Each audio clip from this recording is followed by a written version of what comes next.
That's my line. Hello, I'm Andrew Hawnt, welcome to Planet Hex. It's also sort of an episode of VHS Ain't My Brain, so I've put the titles to that in as well. You know, why not? So VHS Ain't My Brain, if you're not familiar with it, is a book I put out in 2014 and went on to become a surprise cult hit for quite a while, which it surprised me more than anyone. I wrote it just so that I had it for myself. But it seemed to connect with a lot of people that missed the video rental era and video stores and the whole culture that was around those things. And I realised here on Planet Hex, it's been a while since I've really talked about VHS very much on my channel, and you know, it is kind of what I'm known best for, aside from the comics and the rock magazine stuff.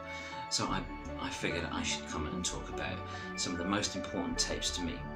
Now, these aren't necessarily the rarest tapes that I've had in my collection. A lot of those have been sold off. I do still have a fair few, but these are tapes that I will never part with. These need to be with me. Now, they're not particularly rare, but each of them has a special place in my heart. So let's get started.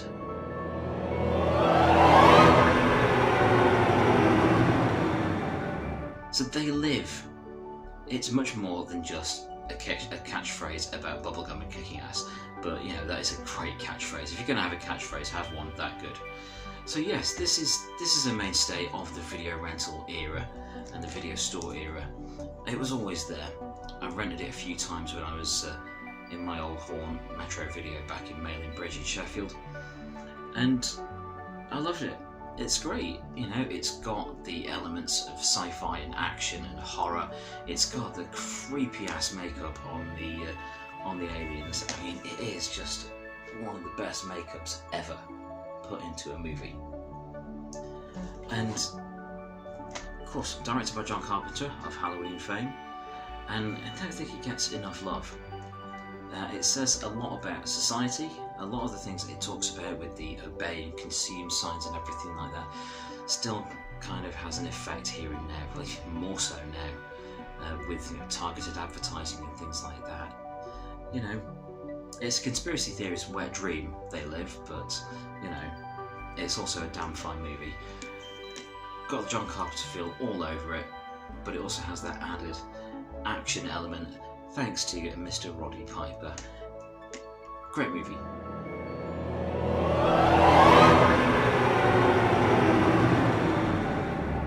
So next up would be Creepshow, the original Creepshow.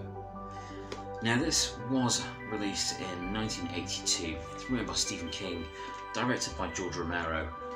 What a pedigree. Just think about that. Written by Stephen King at the height of his powers, directed by George Romero. It's glorious. You know, granted it has people in that you wouldn't really expect to see in something dramatic. There's Leslie Nielsen and Ted Danson, but there is a hell of a lot to love in these stories that are housed within this magical tape. I did have the pre-cert with the pre-cert big box with the white cover, but this is the sell-through tape that I cherished. This is the original tape I had as a teenager. I did end up with the pre-cert, but I sold that on because, you know, I got the one that I wanted, and I wanted to keep that. And this is something I watched a heck of a lot as a teenager when my horror movie love and my movie knowledge was still developing, and it's just great. It's great. It does everything it needs to. It really has the EC horror comics feel to it, and that's exactly what you want from a film like Creepshow. Who doesn't love the? It's in, you know, like 5 episodes. It's like episodic format, but it is movie length. Who doesn't love the episode where Stephen King plays the Hick turning into a plant? Meteor shit. Creepshow, classic.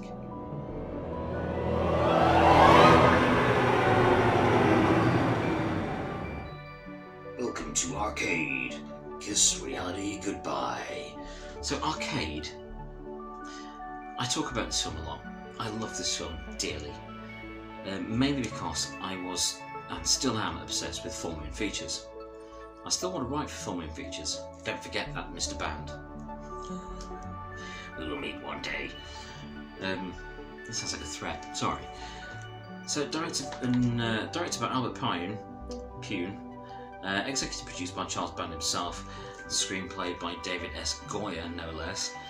Tells the story of some teenagers that fall foul of a living video game, which goes nuts, and then it all gets a bit Tron, and they have to go and rescue their friends from certain doom amidst a digital landscape that reminds me no end of Nightmare as well as Tron.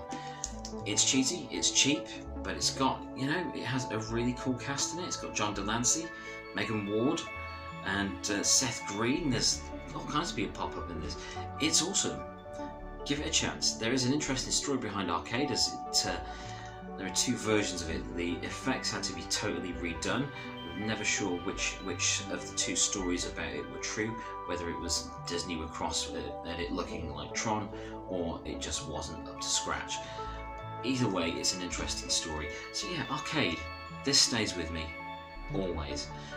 Mainly, it's not a perfect film, but mainly I keep it because it does remind me of the video rental era, and this is a copy I rented back in the day. Arcade.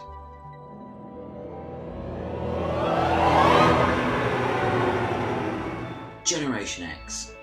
Now I refer to this as the lost or forgotten X-Men movie. This is actually the first X-Men movie that was ever made, and it was shot on location at the mansion that was eventually used in the big screen X-Men movies as the X-Mansion.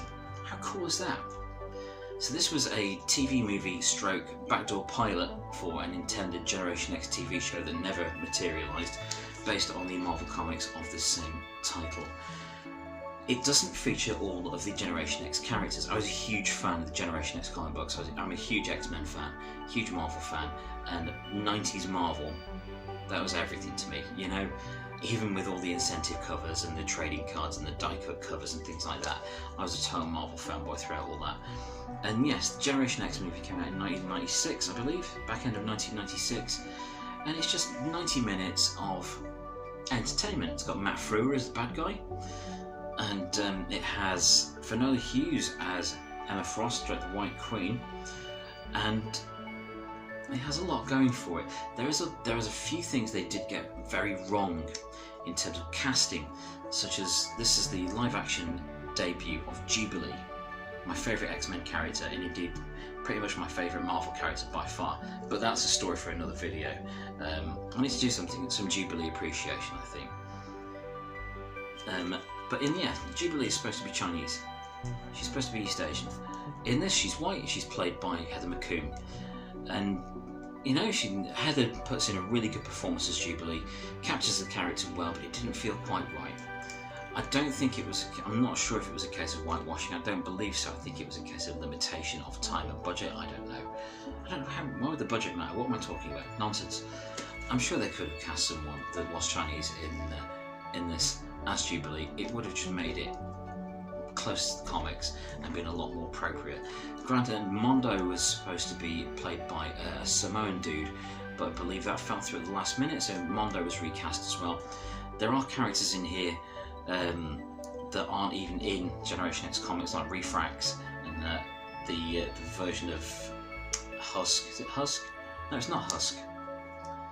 I can't remember her name now.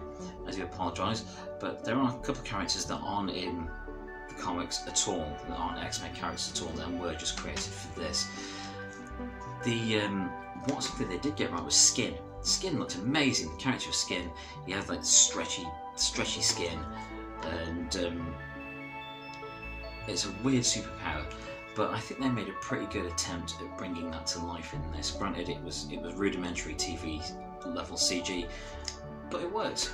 It worked for me, and I still love this tape to this day. And to show you how far back this tape goes in my life, inside I still have the receipt from Metro Video, 226 Home Lane, Mailing Bridge, Sheffield. Generation X, $7.99, 7-day guarantee. And that was on the 27th of March 1997. That's how long I've had this tape with me, and it will stay with me for a long time to come. I rented it one weekend and then plucked up the courage to say, can I buy a copy of this at the video store? And they said, oh, let me have another weekend with it. Let's rent it for another weekend and you can buy it. And they sold it to me, and I've loved it ever since, and it is still in tip-top condition. Generation X.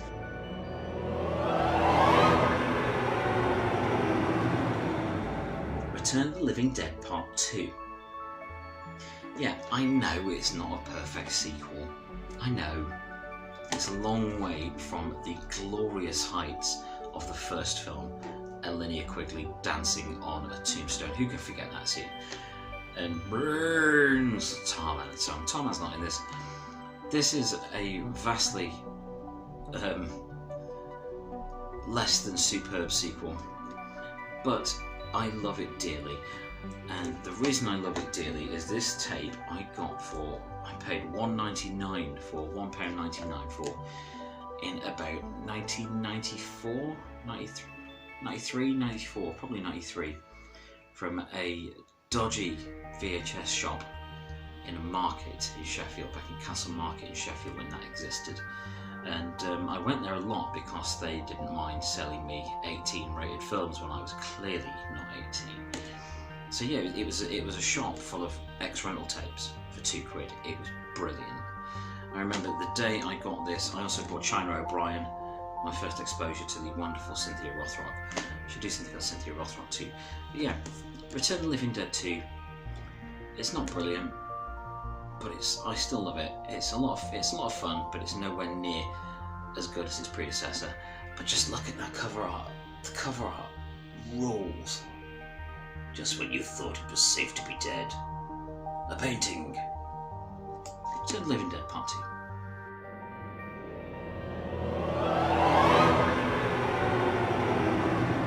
We're the Dream Warriors. I can't sing that high because everyone is asleep, otherwise I would really belt it out and try and do the docking thing. But Nightmare on Elm Street Part 3, Dream Warriors. This is the first Nightmare on Elm Street movie I saw. This is not my original copy. I've had a couple of copies of this through the years. This was a replacement after I stupidly sold a lot of my collection. This is pretty much a perfect 80s horror movie for me. This is where Freddy really came into his own for me. So I know it doesn't have the originality of the first Nightmare on Elm Street or the balls out weirdness of the second, but this one. It balances Freddy having a sense of humour and being the kind of cartoony thing that happened from the fourth movie onwards, with the sheer horror of what he is. It balances it very well. Of course, it had Patricia Arquette in it, and it had the return of Heather Langenkamp as Nancy in it, and the whole Hypnocil storyline. It also had John Saxon back in it as well, as Nancy's dad. So you're onto a winner there. It's got John Saxon in it, you're onto a winner straight away. This is excellent, absolutely excellent, and it's the best theme tune ever. Seriously, Dream Warriors by Dokken. I love it, I love it. The solo to that still sends shivers up my spine, but that's because I play guitar and could never hope to play like George Lynch. Elm Street 3.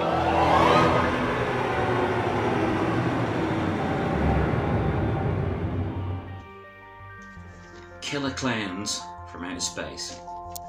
It's impossible not to love that title, or indeed that cover art. In space, no one can eat ice cream. Of course, riffing on the old tagline for Alien. But yes, that sells itself. Why wouldn't I keep that in my collection forever? It's a great movie. It's very 80s. It's very silly. It's incredibly silly. But it's full of giant, rubber-faced monster clowns from another planet encasing people in candy floss. It's like it was made for idiots like me. I love this stuff. Killer Clowns from Outer Space, X-Rental Big Box. This will never leave my collection.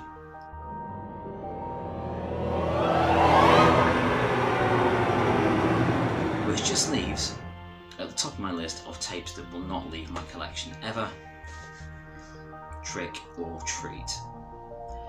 I've written about this movie, I've made videos about this movie, I have done podcasts about this movie, I've done all kinds of stuff. It's been in magazine columns, blog posts, and all sorts. There's even I did a lengthy appreciation of this movie on horrornews.net. If you Google Trick or Treat and Appreciation by Andrew Hawnt, it should still come up. I love this film dearly. I love it so much. I have it on multiple formats. I also have the soundtrack on multiple formats.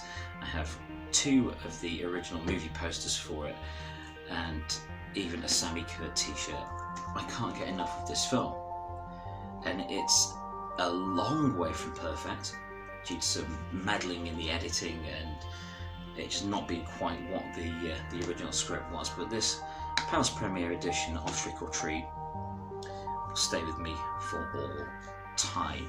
If you don't know the story of Trick or Treat, it's about a nerd, Eddie Weinbauer, who's a heavy metal teenager.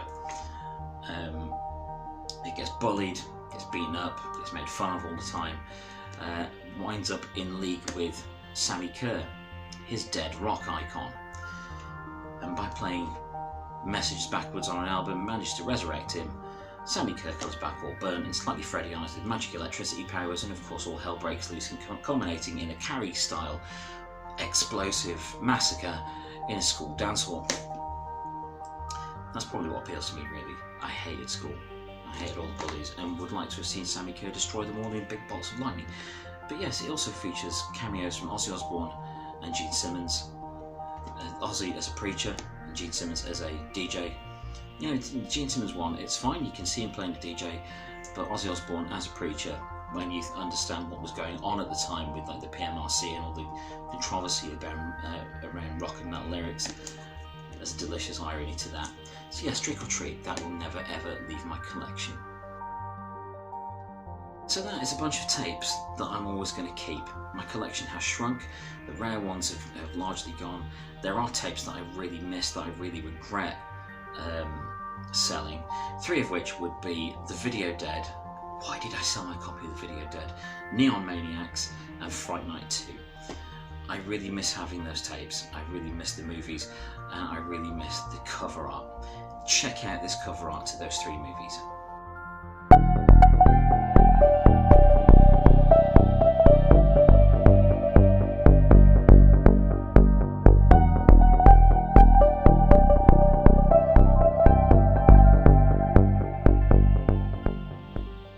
See, it's brilliant. They're all fantastic, and they were all great films to enjoy. I say great films, but when you love VHS horror, you have a particularly low threshold for quality. Believe me, I've seen some rubbish in my time. But these tapes are important to me. They tell a story.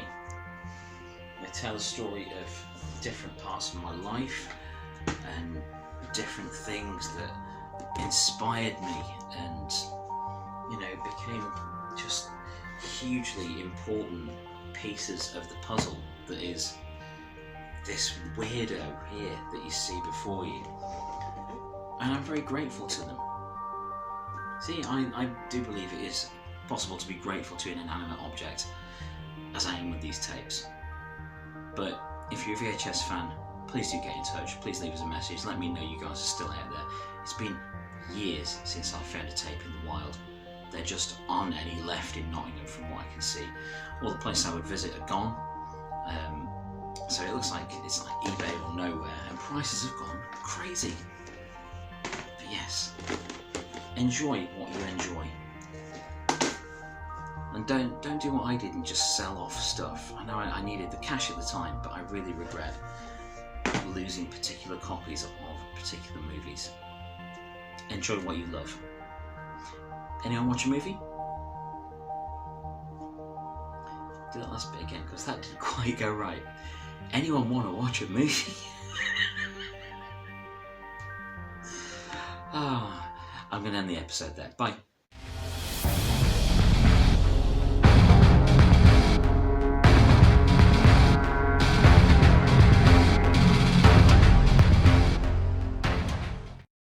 Thank you for watching. Please like, share and subscribe.